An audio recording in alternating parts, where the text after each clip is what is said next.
ಭದ್ರಾವತಿ ಶಾಸಕರ ಪುತ್ರನ ಅವಾಚ್ಯ ಶಬ್ದ ನಿಂದನೆ ಪ್ರಕರಣದ ಬಗ್ಗೆ ಬಿಜೆಪಿ ಎಂಎಲ್ಸಿ ಸಿಟಿ ರವಿ ಪ್ರತಿಕ್ರಿಯೆ ನೀಡಿದ್ದಾರೆ. ಕಾಂಗ್ರೆಸ್ ಸರ್ಕಾರ ಹೇಗೆ ನಡೀತಾ ಇದೆ ಅನ್ನೋದಕ್ಕೆ ಇದೊಂದು ಸ್ಯಾಂಪಲ್.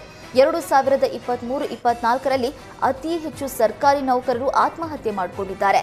ಯಾಕೆ ಸಬ್ ಇನ್ಸ್ಪೆಕ್ಟರ್, ಡಿವೈಎಸ್ಪಿ, ಕ್ಲಾಸ್ 1 ಆಫೀಸರ್ಗಳೇ ಆತ್ಮಹತ್ಯೆ ಮಾಡಿಕೊಳ್ತಾರೆ?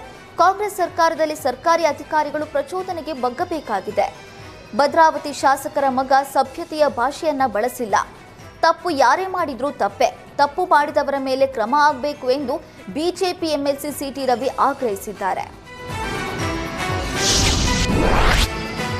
ಉದಯಗಿರಿ ಪೊಲೀಸ್ ಠಾಣೆ ಮೇಲೆ ಕಲ್ಲು ತೂರಾಟ ಪ್ರಕರಣ ರಾಜಕೀಯ ನಾಯಕರ ವಾಗ್ಯುದ್ಧಕ್ಕೆ ಕಾರಣವಾಗಿದೆ.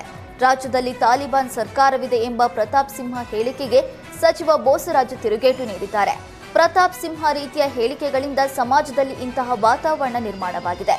ಪ್ರತಾಪ್ ಸಿಂಹ ಸಿದ್ದರಾಮಯ್ಯ ಆಡಳಿತದ ಬಗ್ಗೆ ಮೆಚ್ಚುಗೆ ವ್ಯಕ್ತಪಡಿಸಿದ್ರು. ಬಿಜೆಪಿ ಸಮಾಜದಲ್ಲಿ ಶಾಂತಿ ನೆಮ್ಮದಿ ಕೆಡಿಸ್ತಾ ಇದ್ದಾರೆ. ಬಿಜೆಪಿಯವರಿಗೆ ಪಕ್ಷ, ಸಿದ್ಧಾಂತ, ಪದ್ಧತಿ, ನೀತಿ, ನಿಯಮವಿಲ್ಲ. ನಮ್ಮ ಮಾತಿನಿಂದ ಸಮಾಜದ ಮೇಲಾಗುವ ಅಶಾಂತಿ ಬಗ್ಗೆ ಎಚ್ಚರವಿರಬೇಕು. ಯಾವುದೇ ವಿಚಾರದ ಬಗ್ಗೆಯೂ ಮಾತನಾಡುವಾಗ ಎಚ್ಚರಿಕೆಯಿಂದ ಮಾತನಾಡಬೇಕು ಎಂದು ಬೋಸರಾಜು ತಿಳಿಸಿದ್ದಾರೆ.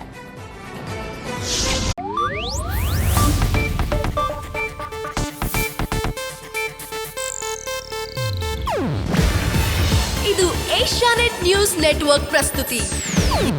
ನೀವು ನೋಡ್ತಿದ್ದೀರಾ ಏಷ್ಯಾನೆಟ್ ಸುವರ್ಣ ನ್ಯೂಸ್.